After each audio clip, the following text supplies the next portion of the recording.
My name is Mindy Laval, and I'm the founder of Pay It Forward. This luncheon, I was asked recently why this luncheon was, why we created this. And I thought, gosh, have I stopped telling you why we're here? That's not grand on my part. About 10 years ago, I was asked to try to bring the community together with our students. And I didn't really know what that would look like.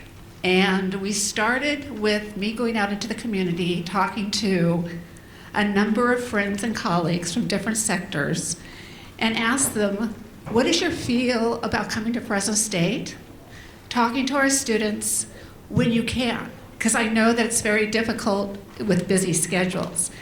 Everybody universally said, yes, we're in. I thought, okay, we're off to a good start. Then I checked with the faculty that I know on campus, and I said, what do you think about the students? Would this appeal to them? They said, we'll see what happens. So we started in the SMIC Camp Alumni House, where we had about 25 of each. I always try to get a balance between community and professionals or community members so that you have this chance to interact. And since then it's grown, and we've held 3 of these events every semester for the past 10 years. And we're really excited that both the professors have bought in on the fact that this is a great opportunity for their students, and the community members who continually come when their schedules permit to come and share of their experience. The community members are here because they're paying it forward to the students. I hope that the students are sitting at a table with community members, staff, or faculty, because that's part of what this whole thing is about. We really want you to have an opportunity to connect with those that are here that are potentially mentors, friends, or somebody you can connect with later on in your future. Community members, great opportunity for interns in this room if you ever need an intern. Also, it's just a good opportunity to learn about what's going on our campus. As I mentioned, I'm Mindy Laval on behalf of Fresno State and the Lyle Center for Innovation and Entrepreneurship. We really thank you for being with us today. On the tables on my right side over here, we have a couple of interesting groups that I think if you have time afterwards, it would be wonderful if you could stop by and meet. We have the Johansson Faculty Fellows waving their hands. There's Betsy and Akil. The Johansson Faculty Fellows are professors that are throughout the university who infuse an entrepreneurial mindset in their curriculum. It doesn't have to be business.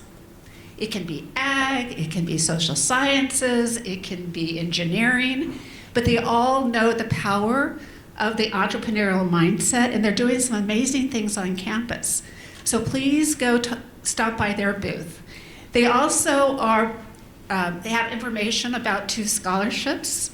I think one might have what is the timeline on that one, Akil? Was it March 7th? Am I too late on that one?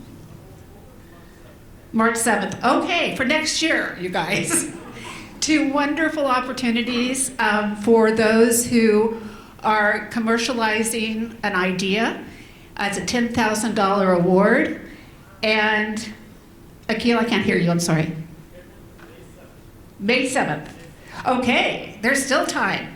If you're commercializing an idea, you know somebody who's commercializing an idea, stop by and talk to Akil and Betsy because they can give you information on how you should apply for an opportunity to help grow your business.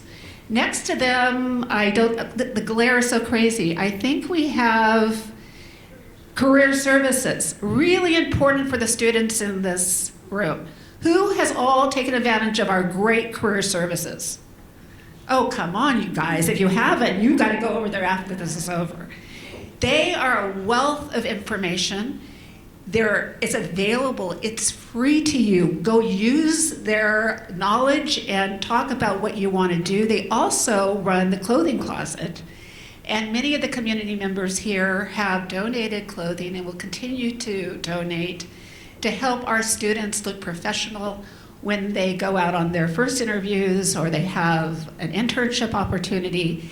It's really a great source of getting those first professional clothes that you might need to wear, other than your shorts and your Fresno State sweatshirt, which are always good, but maybe not for your first interview. And then next to that, we have Flip, and where is Bertha? Bertha is right here. Why didn't you explain what Flip is? Because I think this is an audience that you want to address. So we're virtual tuning as professionals. We offer a space for students to transition into the professional realm. So we provide events for networking. So we do mixtures to do where you lead, serve, and connect. So networking, community service, and also professional development. It's an opportunity for you to bridge that gap to where you kind of want to know how to go into your professional career. You can connect with a lot of other young professionals who have just gone through that, so that they can give you some advice on that. Free events, definitely open to come. And if you guys have any questions, feel free to connect with myself or student liaison Adam. Thanks, Bertha. Bertha is a graduate of Fresno State, has gotten very involved with Flip and a lot of other things in our community. And I really would recommend that you check it out. It's a great way to transition from Fresno State into your new professional journey. Next to Flip, and they're going to be there afterwards, so if you're interested, go by. I believe we have 2 entrepreneurial students that are in the hatchery program. Am I correct? Yep. The hatchery is located over in the Lyle Center, and it's a great place for our students to start growing and eventually hatching their business ideas. And we have 2 students over there, and I welcome you to go over there. I thought it was a good idea to start having them come to these functions so that they can ask questions of you, and you can ask questions of what they're trying to do, and I think that will greatly help the students with their business ideas. And then we have the entrepreneurial club next to that, and that's open to all students. You don't have to be a business major. You just have to be interested in the entrepreneurial mindset. The club has lots of information. They're doing good things on campus, and I think you'd really enjoy getting to know a group of interdisciplinary students who are part of that group. So just very briefly, I wanted to share with you the 3 goals. We've talked about it. We created an interdisciplinary forum so students could come together. It had to be interdisciplinary because life is interdisciplinary. We never just work. Typically, we never just work with one discipline. Engineers just don't deal with engineers. They have to learn how to talk to those that are making the decisions about their projects and how they're going to make their projects work, and vice versa. So interdisciplinary was very important to me. And I wanted a place where we could come on a regular basis where the students could meet the community members. I wanted to provide a free sit-down lunch. There's nothing better than sharing a meal and getting to know someone. Breaking bread with somebody new is a great way to start the conversation. So that is why we're committed to trying to provide a free lunch at each one of these sessions. And we want to bring in a great speaker who's willing to pay it forward to the students and share his or her professional or personal journey. And with the hope that they're going to shed light on some of the things that you might experience, students, as you're moving down your own path. So for a few minutes, I'm going to let you continue to eat because, again, priority, meeting people at your table, enjoying lunch. Then I'm going to be back. I'm going to introduce our great speaker today and get to know each other.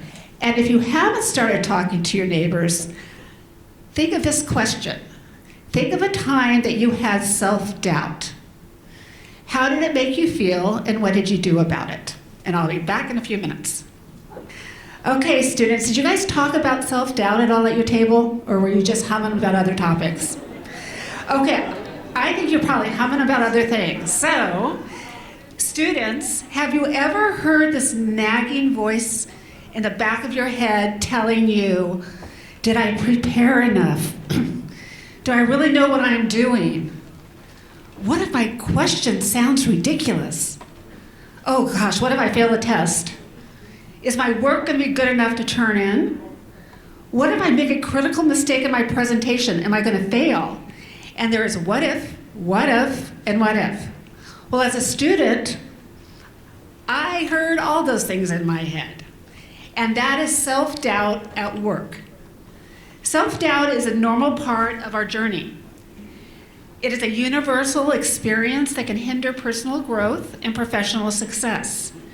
It often creeps in as this nagging inner voice, casting shadows of uncertainty on our abilities and our potential.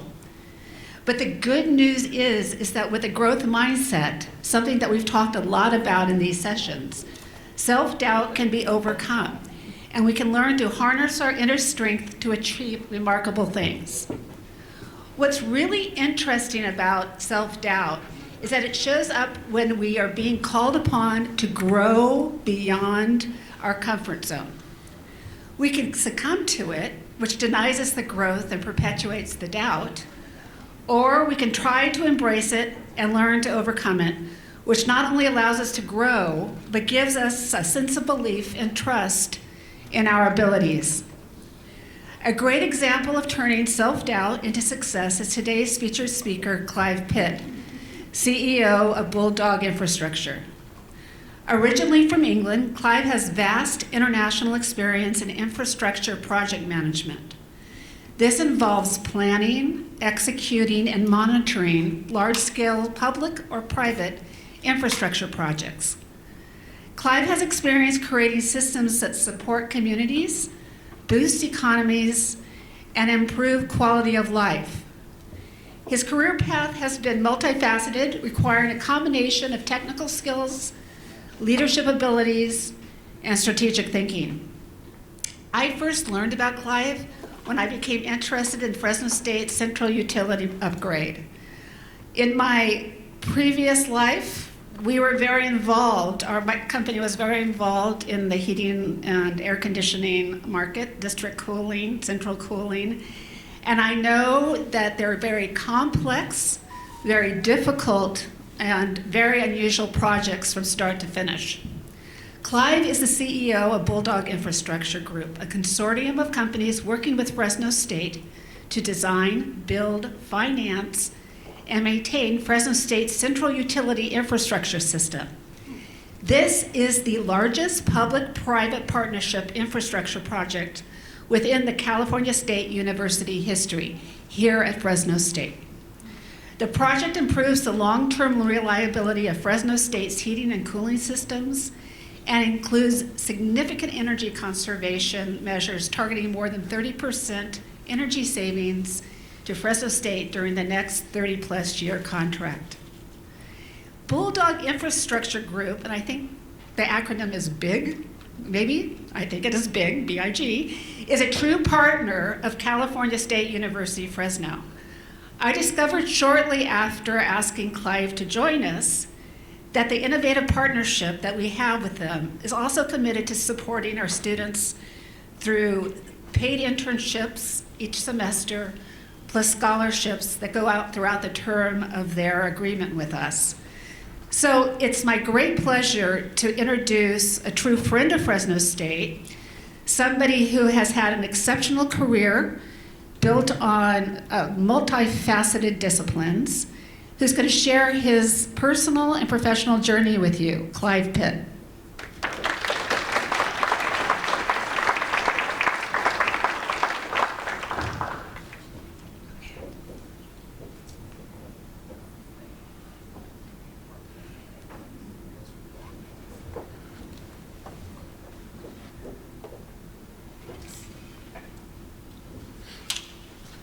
Thank you, Mandy. Thank you for that introduction. And I think before we start, do they say you should never start with an apology? Well, I'm going to break that rule. I heard from Mandy when I arrived the difficulties for parking on previous pay it forwards. So apologies for all of the parking disturbance that the central utility plant project may have given you. I think in terms of energy savings and in terms of emission reduction, it will prove worth it in the long run. I think also, Mandy mentioned great a few times, and I've listened and seen as my preparation for this, a lot of the talks, and there's been a lot of great speakers. So I just hope I'm not going to be the speaker that grates. So, a question for everybody. And I'm not going to follow up with another question, so don't worry about the consequences. Put your hands up. For those of you that have self-doubt or inferiority complex. Okay, good. It's good to be in good company. So, a little bit about myself. Yep, my name, Clive. I'm a British citizen. I was born in a small village in the county of Bedfordshire in England. You can see on the map the pin that locates that village. It's about 60 miles north of London. And the picture at the bottom is essentially my village. It had 150 people. It was in a very rural agricultural region. I was the youngest of 4 children. I had 3 sisters. My older sisters would say I was spoiled. I would say I was persecuted. My father was a milkman, and I don't know whether milkman kind of resonates for you guys here, but the picture at the top right, you can see that red and white vehicle. My father was clearly very successful because he had 4 wheels, not 3 wheels. But what we did was we delivered bottled milk to people's doorsteps in a number of villages. And I used to help my father. He was a one-man business. He worked 7 days a week, 365 days a year. When I got old enough to drive, I was able to give him vacations. But one of the great things about the milk round was that it gave me the opportunity to meet and interact with a full spectrum of society. So our customers, we served customers an open prison. So I got to interact with juvenile prisoners. We served people on council estates, so social housing. We served customers on the middle class aspirational estates, and we also had customers who were the landed gentry. And so I interacted with all of those people and kind of learned to talk to those different groups of people. And it probably helped with some of the critical thinking as well, because those people, many people, they kind of worked for other customers of ours. And you kind of hear different stories from different angles, and you kind of learn to take that information and critically analyze it and come up with what you thought might be fairly close to the truth. We served customers on the middle class aspirational estates, and we also had customers who were the landed gentry. And so I interacted with all of those people and kind of learned to talk to those different groups of people. And it probably helped with some of the critical thinking as well, because those people, many people, they kind of worked for other customers of ours. And you kind of hear different stories from different angles, and you kind of learn to take that information and critically analyze it and come up with what you thought might be fairly close to the truth. My mother was a housewife. My father was a precision engineer as well. But after the war, I think working in the engineering shop was a bit too much like working in the army for him. So he decided to take control of his own destiny so that he could do, he could work the way that he wanted to work. I was very lucky to actually go back. I guess my father was the genesis of my inferiority complex. Hopefully he'll forgive me. At around 12 years of age, he contracted diphtheria. And diphtheria is a disease, respiratory disease. And basically, he was isolated and hospitalized for about 15 months. Immediately after recovering from that, he got TB. So he basically spent 2 years not going to school. His elder brother was a very smart guy, and he got the highest marks in exams to end up with a graduation, a scholarship at the best public school in London. His next brother also passed his exams to get a scholarship to a public school. And my father, his first week back out of hospital, got to sit those same exams, and he failed them miserably. Yeah? And no one would let him resit because his brothers would have passed those exams. So he always thought that he was less than his brothers. And, you know, that kind of inferiority complex pervaded life. I was very fortunate. I got a scholarship. I got a scholarship to a school called Bedford Modern School. It was a posh school. I wasn't a posh kid.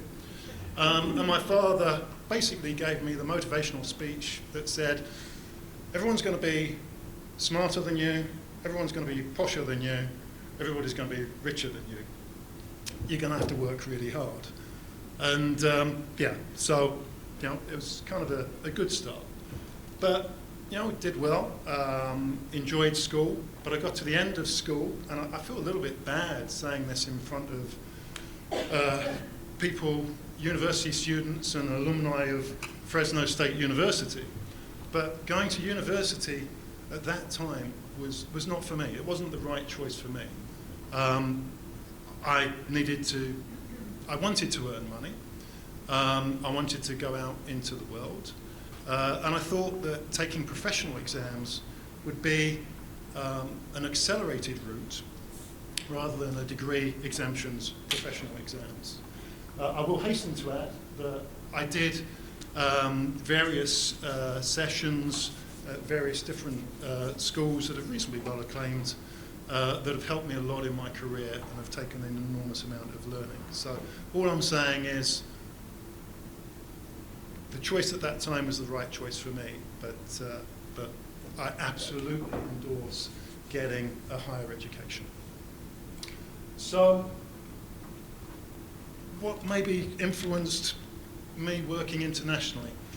I don't know, you know, of my father's generation, there was something like 23.5 million people that had worked abroad during 1939 and 1945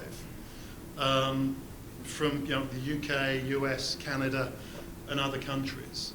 And I was born in a region that was really at the epicenter of World War II airfields, internment camps. So you had a lot of these international people in the area.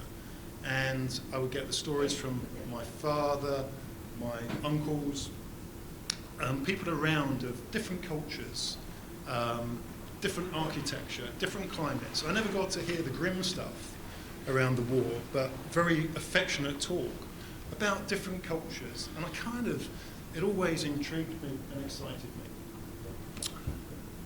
So, I guess, what's the development of your career? So according to Korn Ferry, a global HR consultancy, there's 6 stages of your career. And the first stage is essentially you know nothing. Yeah? You go into the workplace knowing nothing. The second stage is you know something and you're actively progressing your organization towards its goals. Then as you develop, you go to the next stage where actually you know something and you help other people to be productive for the organization. And then you may sort of end up moving on to management if you want to move on to management. And that's where you lead teams towards specific tasks to help achieve the goals of the organization. And then if you want to make the move, the next stage is you move into influencing, and then you move into leadership. And influencing is finding ways to convince people to go in the direction that you want or need them to go into.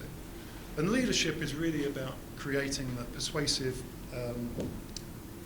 argument for people to do what you want. Create the vision and empower people to follow that vision. So I mean, as I've made the journey, you know, at the beginning I knew nothing. I then spent the next 20 years in that sort of supervisory management towards very specific goals. And then the last 20 years has really been very much influencing and leadership.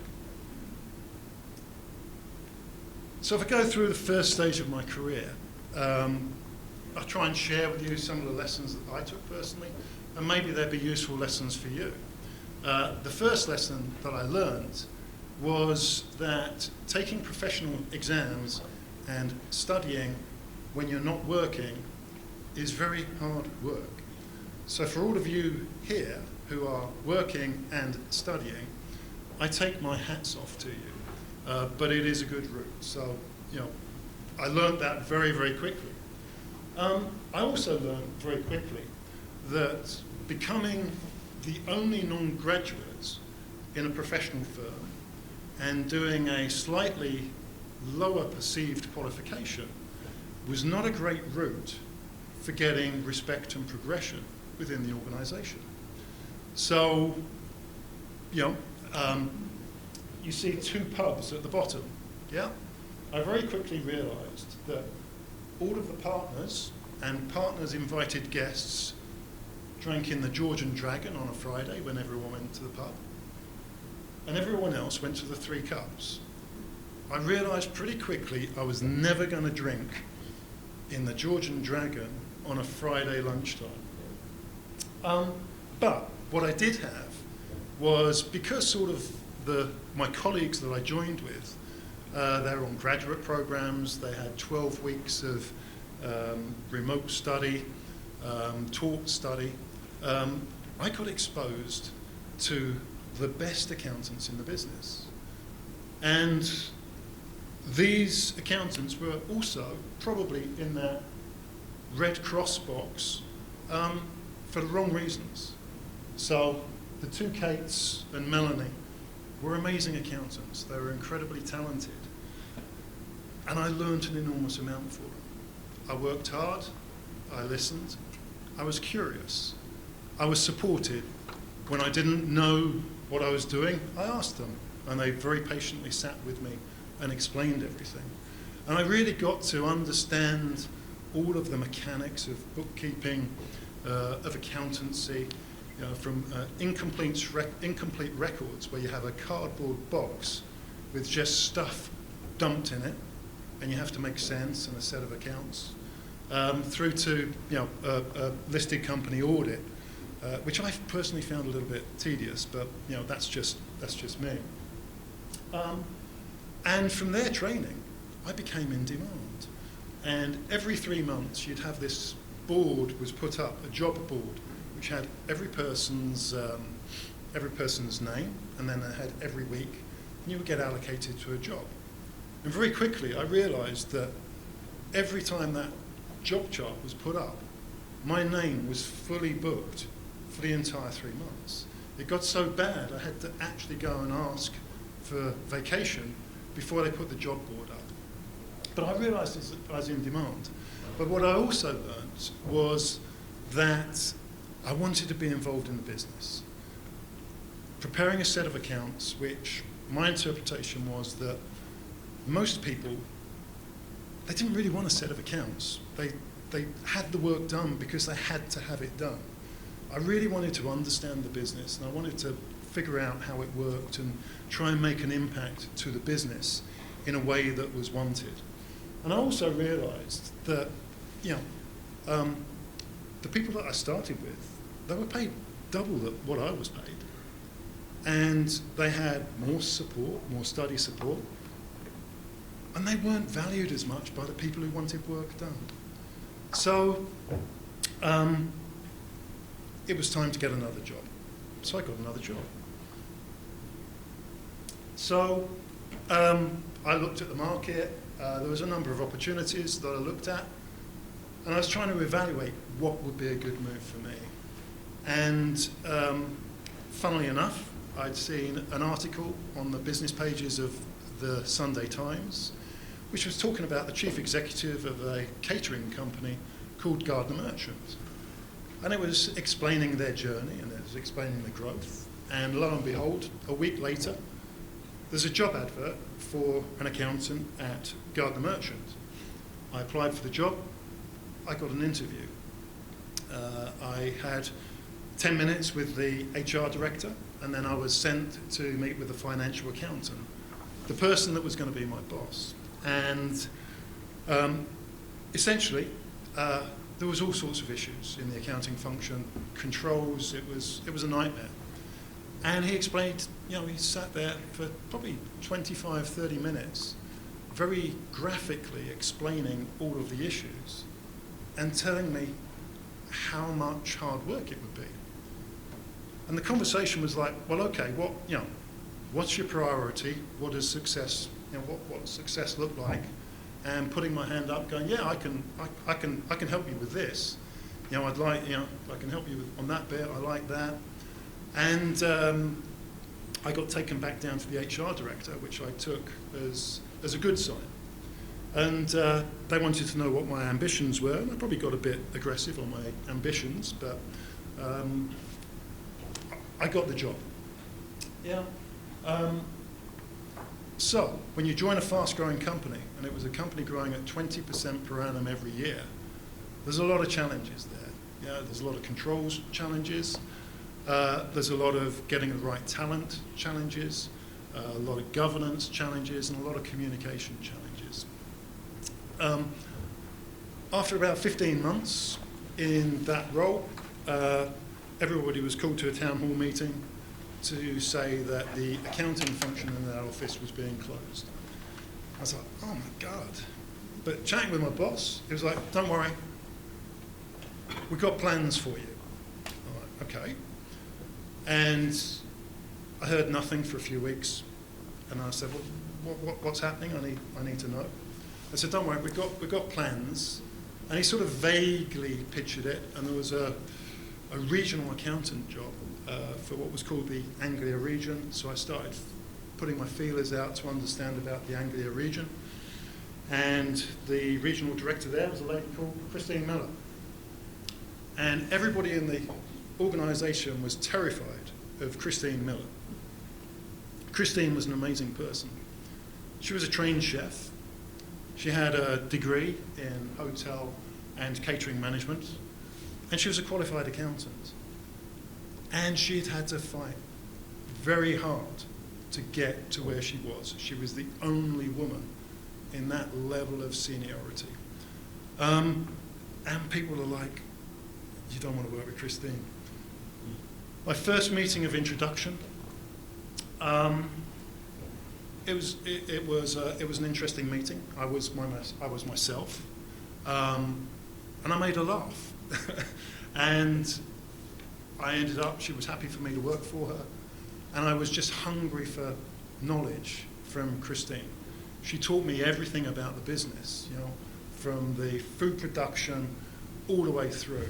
And again, my first meeting with her, I'm like, oh my God, what value am I going to add to somebody that's a trained chef, hotel catering manager, and a qualified accountant? What value can I add?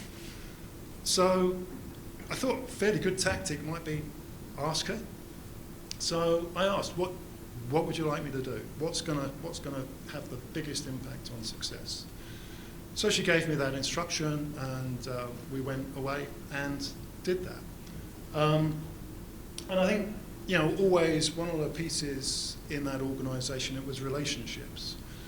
Developing those relationships and realising that by creating relationships, you could call on people's good nature to help you and to support you.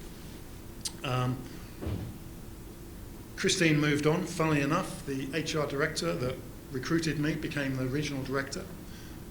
Christine's message was, David is brilliant at sales and marketing. He knows nothing about business. You need to look after these bits for him. So I did.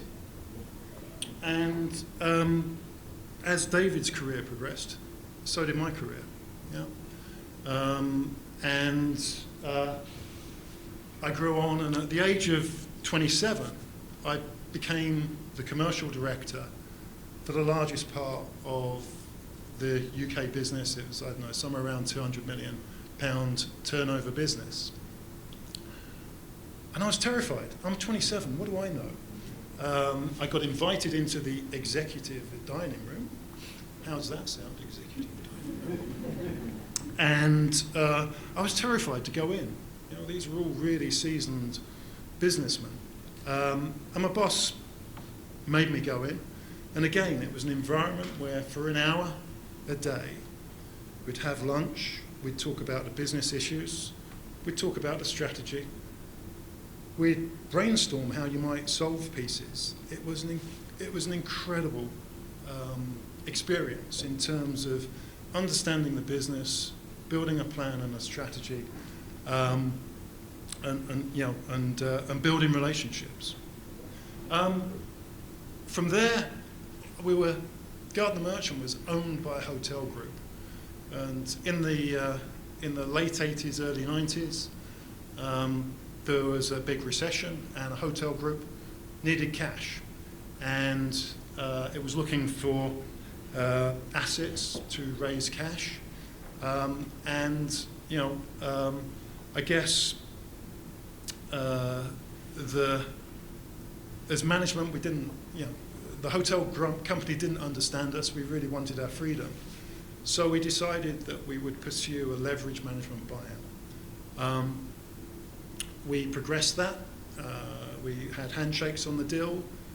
And then our two major competitors came in and offered more money, which was, an emotional challenge.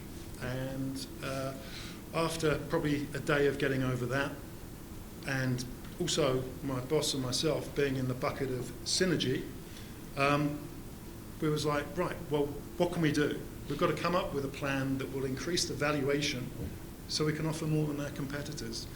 We're going to break up our company. It's going to be painful. We know the company better than them. We know maybe how we can break it up more effectively.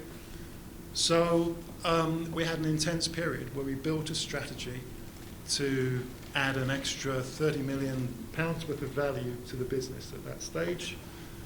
We sold that strategy to venture capitalists, and we successfully launched a management buyout.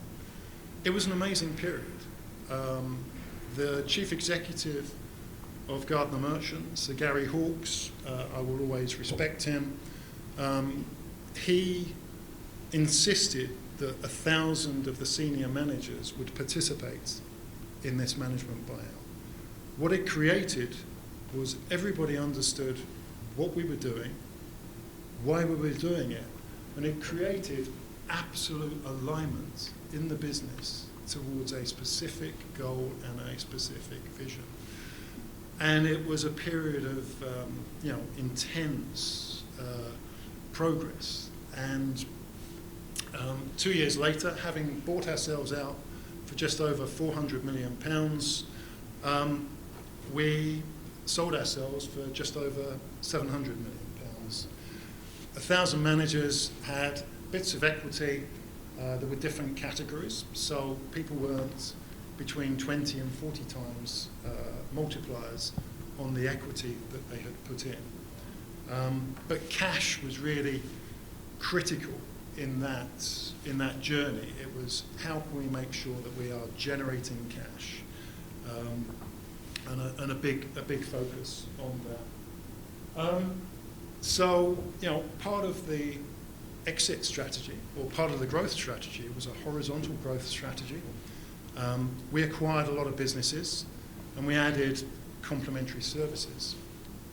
And it was through one of those acquisitions, we bought a division of a company in the US, and, sorry, I go back. I had a conversation from the CFO of the company had rung me up one day and said, Clive, can you do me a favour? I want you to talk to the chairman of the Pacific Rim. He's looking for an English accountant based in Australia. Listen to him, nod politely, and then tell him to go away. And I was like, okay. He says, well, if you're really interested, let me know. So I went to have a look at Pacific Rim, and it was quite interesting. And I went out to Australia to get a sense of it. And in that journey, I actually found it wasn't the right opportunity for me. It would be going backwards. It was about 7 or 8 very small businesses, and I probably would have been traveling 3 to 6 months of the year constantly. It wasn't, for the amount of upheaval, it was not a big enough move, in my opinion. However, what I had done is I'd set the seed with the CFO. They acquired a division of a company in the US, and I was sent out to integrate that company. So I got sent to Mobile, Alabama. And that was my first experience of sort of working abroad. And that was, it wasn't a business shock, because business is business, but it was a cultural shock. So going to Alabama was, culturally a big challenge for me. But, Gary Hawkes had always believed in, as part of meeting the demand for talent in a low-pay business, when you're growing at 20%, we had something like 70% labour turnover. And to address that, what he believed in was training, and what he believed in was vocational skills, and what he believed in was giving people the opportunity. And what that did was it built up a fierce loyalty for the company. And what it did is it actually built staff that knew the business from the very core activities through to the more managerial and strategic activities. So I arrived in Mobile, Alabama. There were no functional managers. We had to find functional managers. Because of what we were doing in integrating the systems, I went down to where all of the real work was done in the business, which was in the basement. The basement was where all the finance and administration staff were based. 95% female, 50% non-white, and there were some really capable people there. And it was like, these people know their jobs. They're really good at this. I think we have found our managerial talent. And so appointed a number of these people to managerial positions. Was questioned intensely as to why I would want to do something so crazy. Responded, and we ended up with, it was the best functional team in the organisation. But for me, that was a very rewarding experience. Went through 3 acquisitions in the US, sort of started off a small $400 million, went on to $1 billion, and then went on to a $4.5 billion integration, and then returned to the UK. As part of the buyout exit plan, we had sold ourselves to a competitor. What it meant was that what had been the global HQ was now a country HQ, and there was all sorts of challenges, relationships. People resented not being, responsible for everything. So it was a very difficult period of time. The business changed a lot, and during that time, I kind of realised that I wasn't as enthused going to work as I had been previously. Our values were moving away. And eventually, I was made redundant.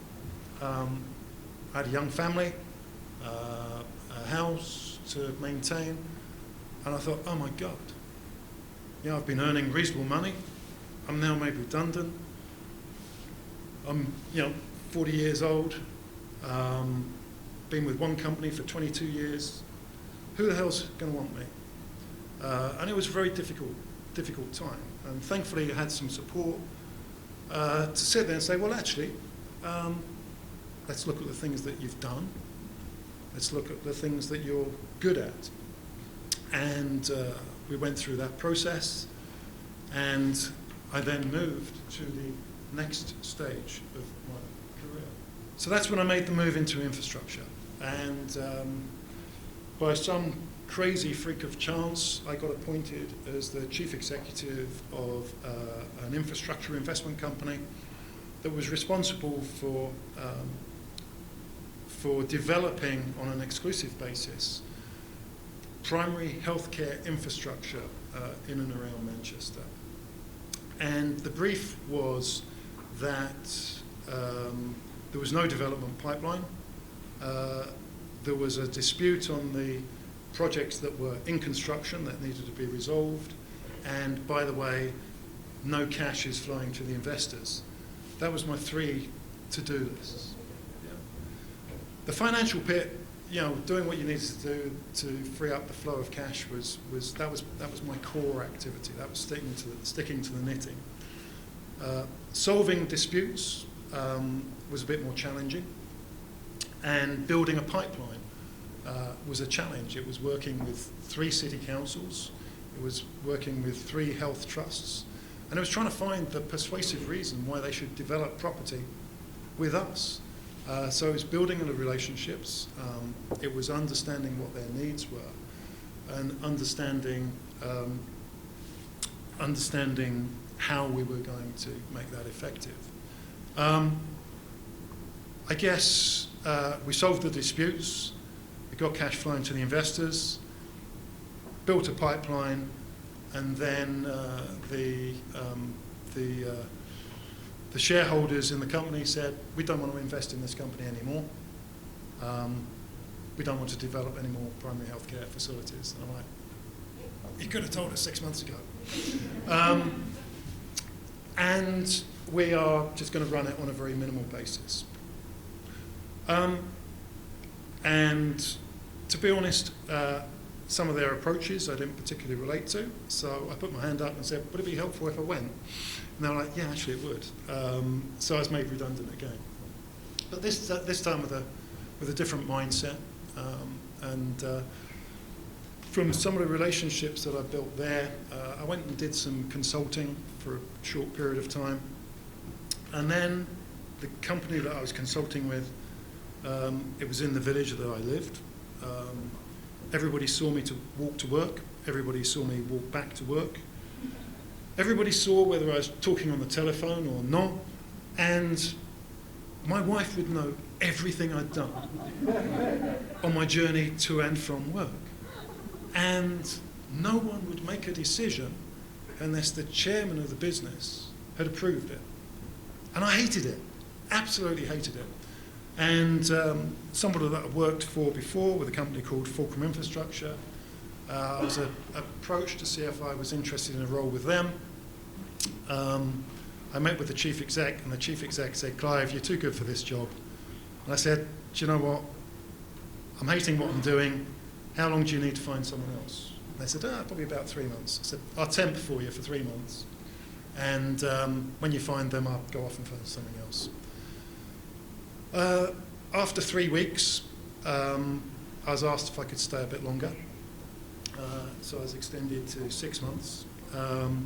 At that time, there was a particular project that was critical to the future of the business. My boss was entirely caught up in that. I asked him what I could do to help him, and he said, well, there's these bits that you can look at for this project, but I just need the rest of the business to run. I need to make sure that all of these boards are run properly. I need to make sure we have business plans in place, we have good governance. So I kind of did that. Became a director, ended up, initially it was around 30 companies. It was making sure that good governance was in place. It was making sure that there were business plans. It was making sure that everybody was clear what the vision was for those entities. And the owners of Fulcrum Infrastructure was a company called Meridiam. And Meridiam had another project that they were bidding in the UK. And I was asked if I would be the CFO for that project. I said yes. And they said, but you have to be a permanent employee. I said, that's no problem. And they said, and you're not just going to be the CFO of this road project, you're going to carry on doing the job you're already doing. So I said, okay, that's fine. And then about 3 or 4 months later, they said, we've got another project and we want you to be the CFO of that. And we still want you to do the other bits that you're doing.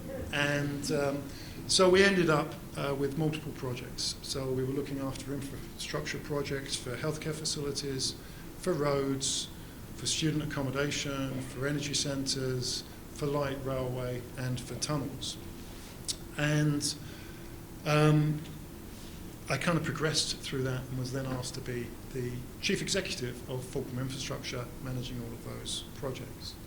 And that was kind of probably the piece where sort of took up the leadership role. And it was being clear, what is the vision? What is the vision for this organisation? And when we set that vision, the next question was, and what does good look like? And so we created what good looked like for a company that was pursuing the vision that we were pursuing. And then, once we'd answered what good looked like, we said, and where are we now on the scale of 1 to 10 between terrible and what good looks like? And then, having established that, what do we have to do to move from our below 8 mark up to nearer to 10 mark? And we built the steps for that, and then we built a plan for that.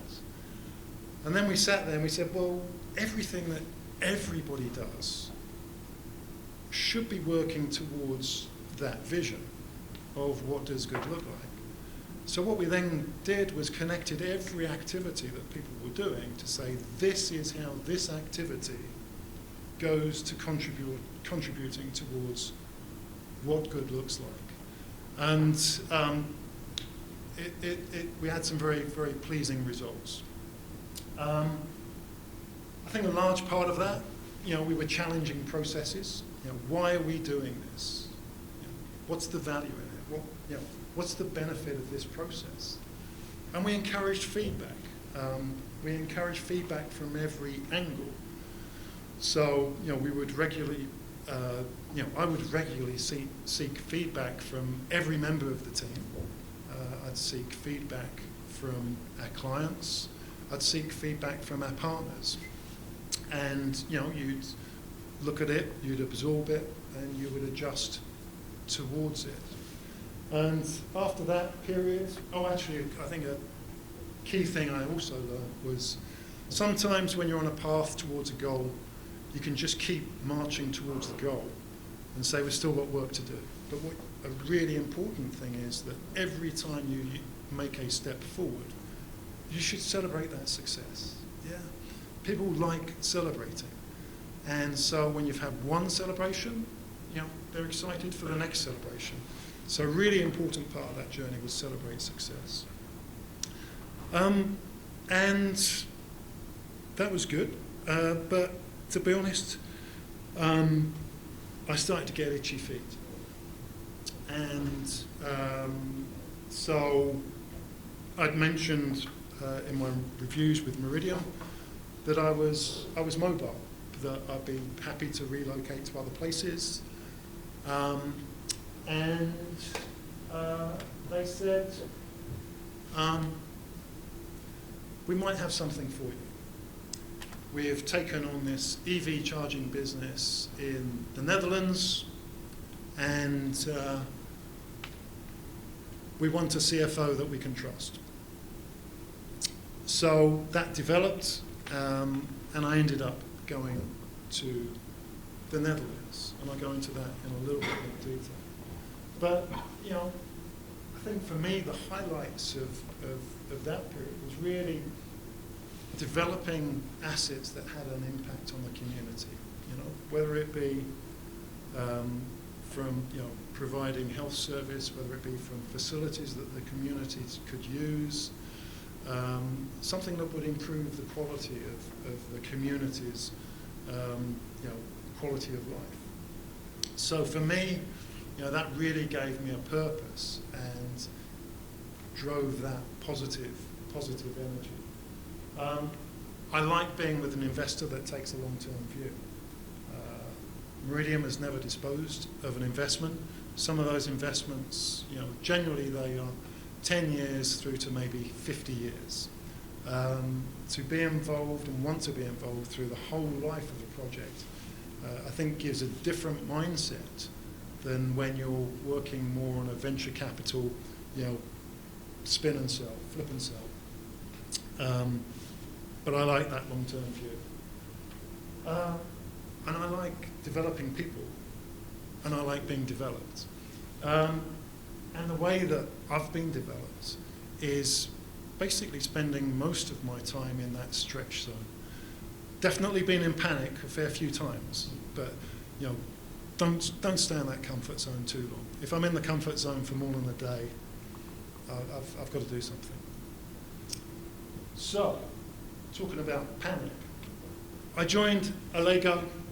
It was essentially a startup company. It was based in the Netherlands, Arnhem in the Netherlands. It was acquired by Meridiam in 2018. At the back end of 2013, Tesla had opened a EV factory in the Netherlands. And the Netherlands was really a bit at the hub of EV development. And Allego, there was a group of people that passionately believed in emission-free transport. And they developed a business installing EV charging poles. They did that working with a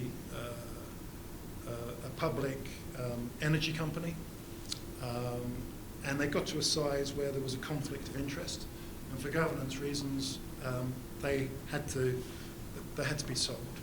And Meridiam acquired that business for 150 million.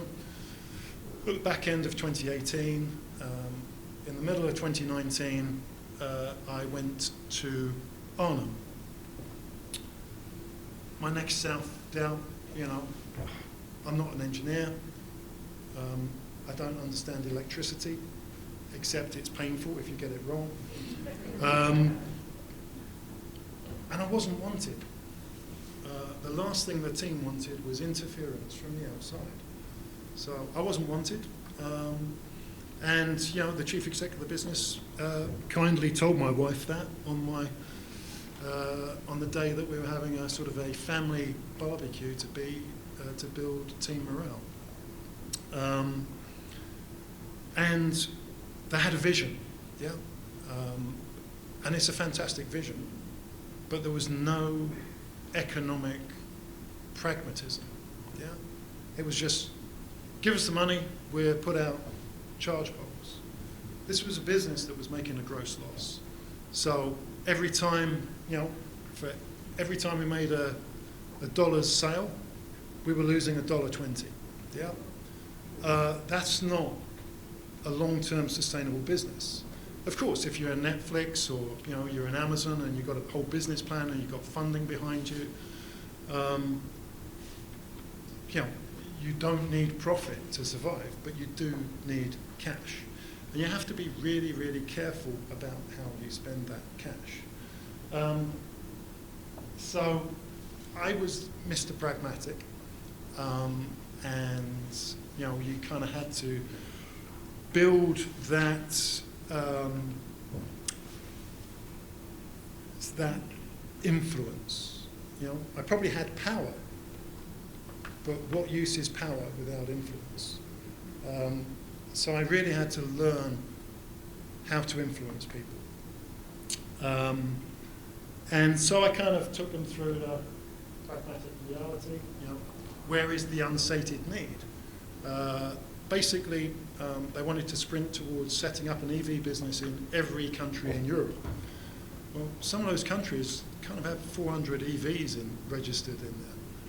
Why rush to that country? Let's focus on the one with 100,000 EVs.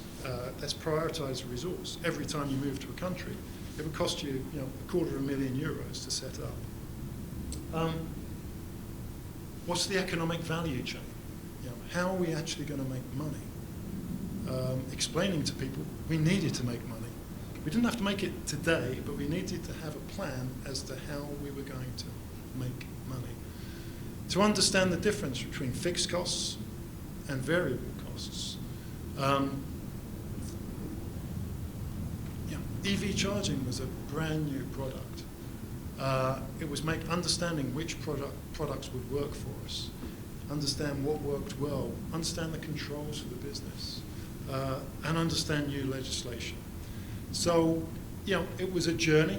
I had to listen to a lot of people. I listened to the operations team and all of the problems that they were facing. They had this wall of screens, and the only team that looked at them were the operational team. And the first day I walked up and said, "What are these screens telling me?" Because when I look at that, that looks like that's really bad stuff. And they're like, "Yeah, that is really bad stuff, but we can't get it fixed because the IT guys are too busy, doing something else." Okay, let's see what we can do there. And so, a lot of really being curious and understanding the business and understanding the things that were going to make an impact or not make an impact. We went through the demands of raising cash, and it's really strange. When you try and borrow money from somebody, they generally want to be fairly clear about how you're going to repay it. So you're having to put together a coherent plan that would stand scrutiny to raise money. And lenders are probably about the least or the most risk-averse people that you can come across. So that was quite a journey, convincing lenders of the fundability of our business. And once you've got your money, you've got to deliver.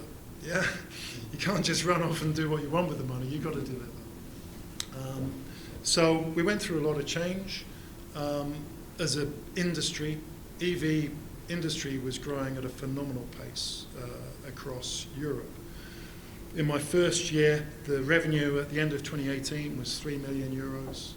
At the end of 2019, it was 9 million euros.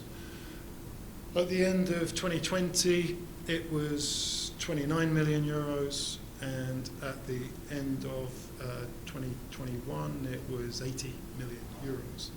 That's a pretty phenomenal growth, and it had some pretty phenomenal challenges.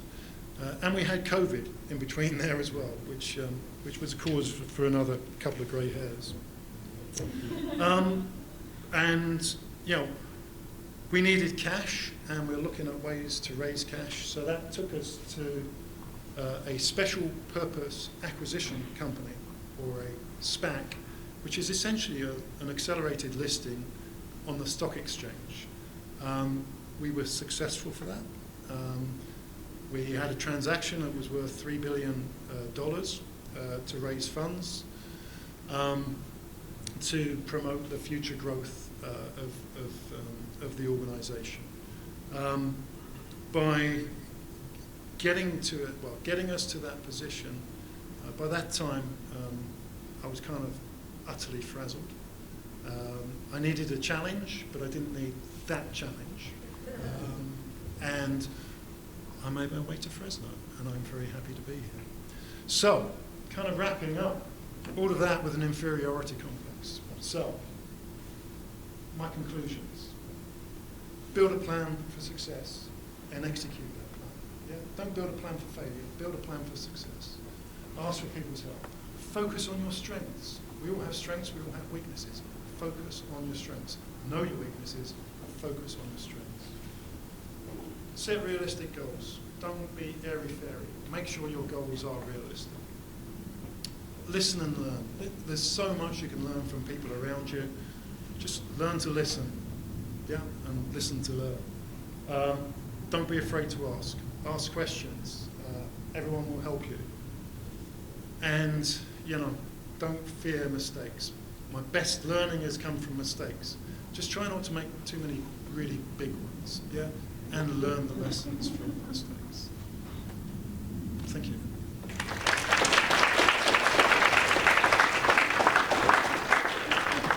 Are there any questions in the crowd? I know this group is usually very questioning. Here we go.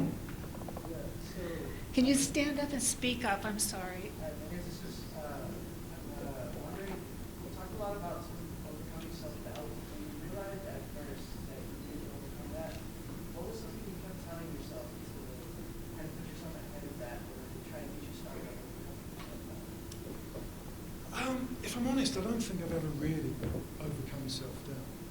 Yeah, it's kind of, but you just learn to make a plan. Yeah, it's not bad to have self-doubt. I think anybody who goes into something totally confident, there's a place for confidence for sure. But for me, yeah, I don't think I've ever fully overcome self-doubt. But I kind of use those tools to deal with it. And if you've got a plan, and if you follow the plan, it usually turns out pretty good. Yeah, I would agree with that. I think self-doubt can be healthy to some degree because it means that you are stretching outside of your comfort zone. It's just what do you do with it? And how do you go about it? Like Clive said, you've got to make that plan on how you're going to move forward with it. Any other questions? Oh, now we'll still here and then we'll go here. How did you overcome your fear of failure? Did everybody hear the question? How do you overcome the fear of failure?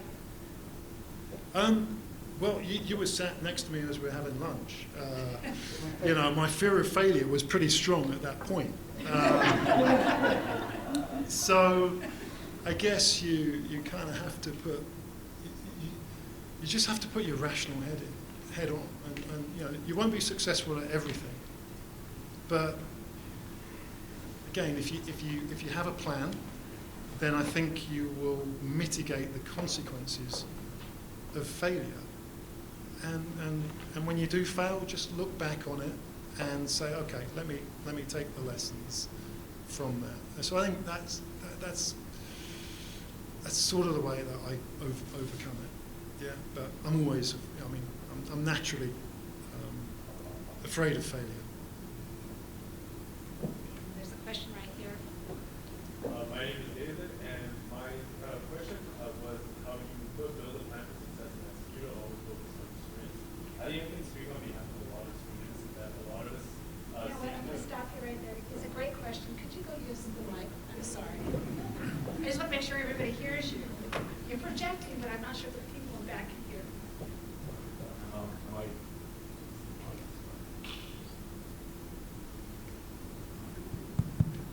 Can everyone hear me? Okay. So my question was, I think a lot of us seem to struggle with imposter syndrome and finding out what it is that we want to do. And you mentioned how we should build a plan for success and focus on our strengths. But how would we go about creating that plan and actually finding what our strengths are? Yeah, I think it's a good question. So for me, I knew I wanted to get into business. What business meant was, it's such a wide term. And I think, I guess my advice would be, find something that interests you. Yeah, you can make a living from anything. Yeah, you can make good money from flipping burgers. Yeah, McDonald's didn't do too badly, did they? So find something that you enjoy, and I think that will give you the drive. But again, imposter syndrome, it is, you kind of have it until you overcome it. Yeah. Yeah. So I guess go for something that you enjoy, something that interests you, and if it interests you, it doesn't become work. And you're just you've got more chance of success. Yeah. And then that will help you. I think once you start to get into something a little bit, then you can start to build that plan for success. Yeah. So it's a bit like, how did you choose your degree? Well, I had a background already within business because my dad, he owns a carpet cleaning business, so that exposed me at a young age, and that's kind of how I went about going for a business degree. Yeah. So it's kind of go with something you know a bit about, something you kind of enjoy, and then it'll build from there. And what business you end up in, I'd just say enjoy the journey. Yeah, I never thought I'd be involved in contract catering. I never thought I'd be involved in infrastructure. You know, they're two very, very different industries. You know, what's the link between them? Not much. Thank you. Bertha? Hi, Bertha. No, I don't think so. Sorry, Bertha. I know it's a long way over here, but I need you to speak up. Thank you. Of course.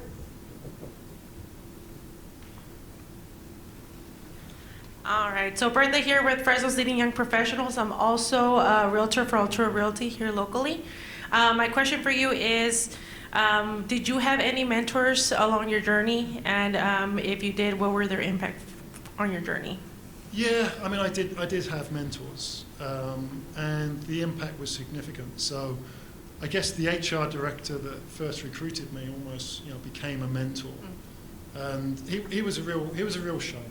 You could take David, you could put him in. If he walked in this room, he'd somehow end up in the middle of the room, and everybody would be facing him and engaging with him, laughing. He was a real showman, a real personality. But in a way, he became one of my mentors. I've had various, and I've also had a coach. And for me, the coach was incredibly useful because when you're trying to, I guess that coaching to overcome an inferiority complex. Right. It was very much giving you the tools to help you through that. So definitely at the right time I recommend a coach, but definitely a mentor. If you can find someone that you can talk to about stuff, bounce ideas off, and you'd be really surprised. I mean, for me, I love helping people, so I have no problem questions, and I think you'll probably find that a lot of really quite senior people have that similar view, so don't be afraid to ask. What's the worst they can say? Right. Yeah. Thank you. Other questions?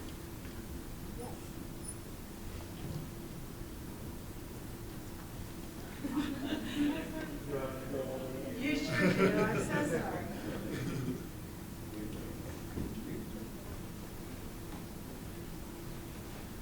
Hi.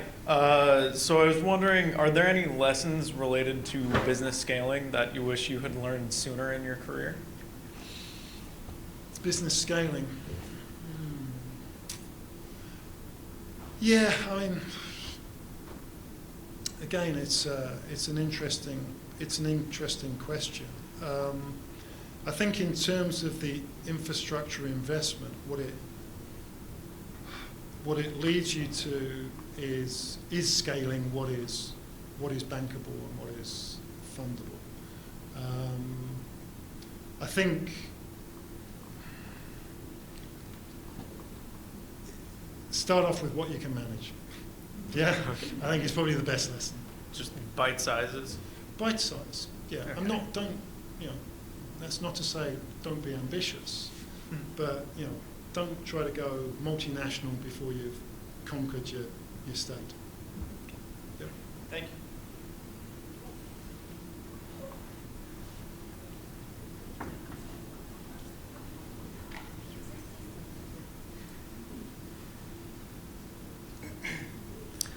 Hi, my name is CJ, and my question for today is: if you had some advice for your younger self, what would that be? For my younger self, I think it would be more disciplined. I think it would be pay more attention to making a plan earlier on, and pay more attention to executing that plan, and to be, I guess, less anxious about engaging with people. Yeah. Thank you. Thank you.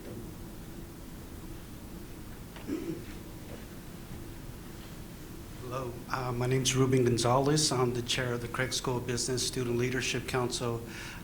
In your speech, you spoke about having power, but not really influence. What are your strategies, and what can you recommend? Yeah, I mean, I think, look, if you've got power, you can tell people to just do stuff or to be consequences. It might get you somewhere short term, but it's for me long term. It's a terrible strategy. You know, if you ask people to do stuff they don't want to do, then generally they'll be waving at you pretty quickly, I think. So, and I think also sort of philosophically, if you can't explain the persuasive reasons why somebody needs to do something, then why are you asking them to do it? So I think for me the message is just think about it. What's the persuasive reason I need you to do X? And there's nothing wrong with explaining that, because you probably both learn something. Yeah. Because if you can't explain why it's necessary, then don't waste their energy. And if you know why you have to do something, then I think you've learned something further towards your journey. Perfect. Thank you.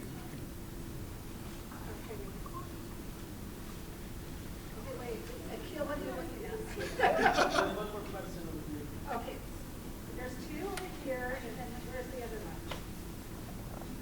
Elvira? Okay, we'll have time for 3 more questions. Let's go with the two over there, and then Elvira will go with you after that. Is that okay?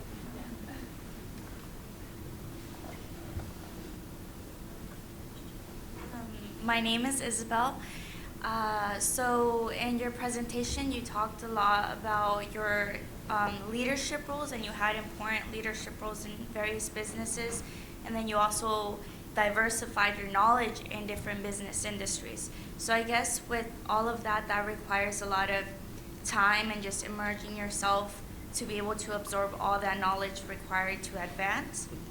And I guess my question is basically how relating that into your personal life, like family, because I'm not sure if succeeding in the business industry and being the top managers and being involved in all of that, does that mean that as an effect your family's gonna suffer, or you're gonna be more absent in the household, or maybe, you know what I mean? Yeah, no, absolutely. I mean, I think you're right. And what I would say is that I have been married for 36 years this year, and without the support of my wife, I could not have achieved half of what I've achieved. Definitely, I spent a period of time where I'd be away from home 4 nights a week. But every night I would speak to my children. Perversely, what I actually found was that if I walked into my kids' bedrooms and said, "How are you doing? How was school? What homework have you got?" they would close up. But when I was on the end of the telephone, if I asked those same questions, they would tell me. So, there were some positives. And I also tried to make sure that whatever time I got back on a Friday night, that was it professionally until whatever time I started on Sunday night. Yeah. So you do think it's manageable to be both top positions and also be good in the family? Yeah, I mean it is manageable, but I think you have to make time. You have to make quality time, and I think again the other thing that made a big difference was having a dog. So I'd walk the dog with the kids, which gave you very much one-on-one time. Yeah. And you had dedicated time with them. So I think just good time to talk and connect, but you need the support. You need to support your partner. So without that support, you're doomed. Thank you.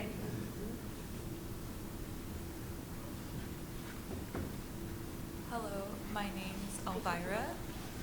Okay, can you guys hear me? Okay, my name's Elvira, and I want to know, what would you have done differently?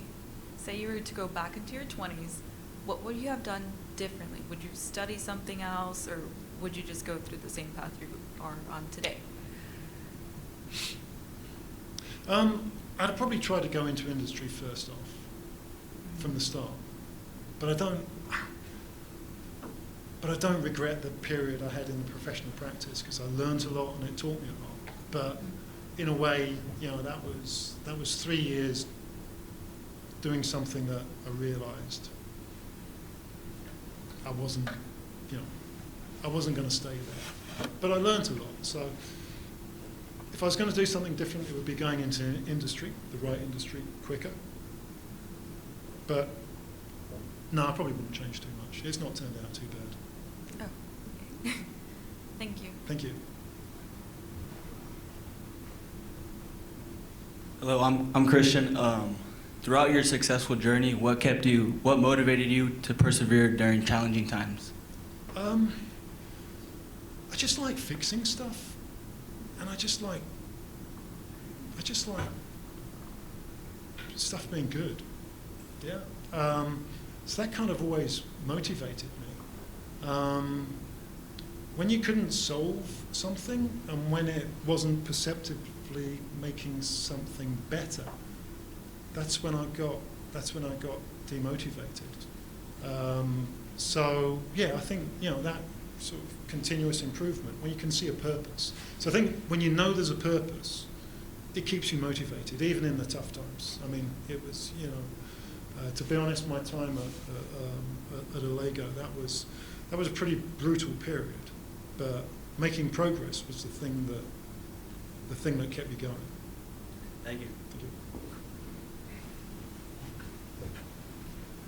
All right, hello everybody. This is me, Arham Wasim, and I came here from two professors, Professor Verti Tonoyan and Professor Akhil. So it was a really good presentation, and I've enjoyed watching them. So I was having a question. So you see that last point over there, don't fear mistakes, but learn from them. So our younger generation says that, we always go through fear, and sometimes we give up. So what advice would you give to the younger self? I mean, I think, again, it's every day I worry about screwing up. Yeah, every day.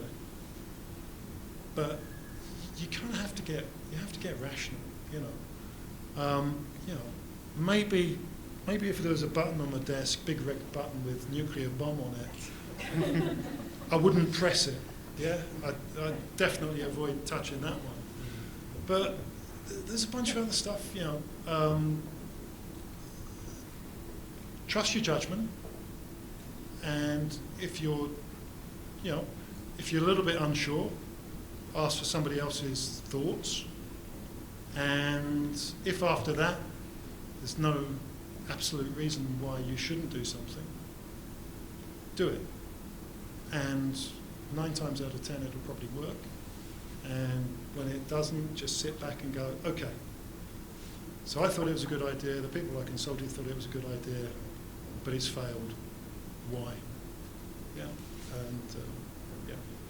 And so basically you mean to say we have to make a roadmap to success? Yeah. All right. Thanks so much. Thank you. I know Clive will stay a few more minutes afterwards if there are other questions, but on behalf of this room and Fresno State and the Lyle Center, thank you so much, Clive. His background is so interesting and has been so, the journey itself, and I think that's a lot of lessons that we can learn today, is that it is a journey. And you're not going to get through that journey without trying different things. And not everything you try is going to necessarily work out. But Clive's comments just now about just try it. What's the worst thing that's going to happen? You're going to learn something from that. And anyway, Clive, thank you so much. Now, before I get Clive back down to all of you, how many students still have their raffle ticket? Okay, good. You guys didn't crumble it or throw it on the ground. So Clive is going to pick the raffle ticket, the winning raffle ticket for today, for the students. I'll let you read that.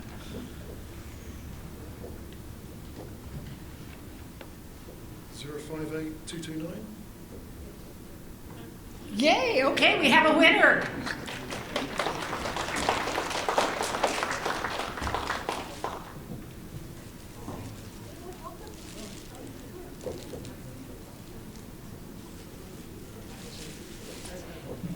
as I mentioned, it's really important that the students come, and we appreciate you staying for our presentation. There's so much good meat that you can take away from what you heard today. But without speakers willing to come and pay it forward to you all, we wouldn't have the opportunity to learn through their experience. And again, Clive, thank you so much for being here. It's just been a pleasure having you. And I do have to say, I didn't even mind the parking situation. I just wanted to know when it was going to be done. What they accomplished here at Fresno State, which you probably will never see, but you will feel, because you'll feel comfort in the rooms, and as they continue to improve on the efficiencies of Fresno State, you're going to get the results of what Clive and his group has done here. But thank you for that too. For somebody who teaches in one of the classrooms, good job.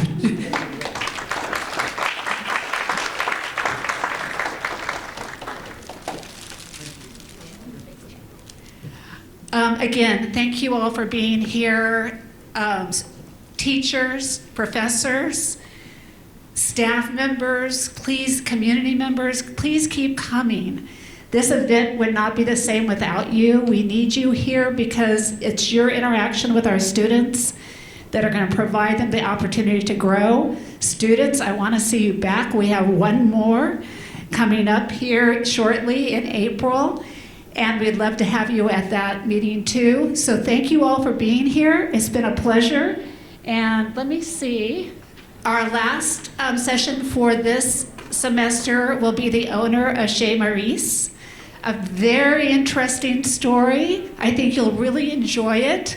We might even get some special treats that day, so please come. It's going to be a fun story for you to hear, one of great courage and passion, and another amazing journey.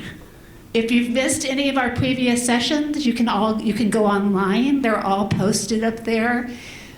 This is not something we started from the very beginning, but I think we've captured at least a good 2/3 of them now. So you can go in there and look at them. There's a lot of really great stories, and I encourage the faculty to use them too if it meshes with what you're teaching in your class.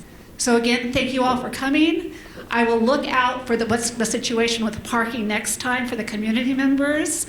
Please spread the word, and we look forward to seeing you next time. Thank you.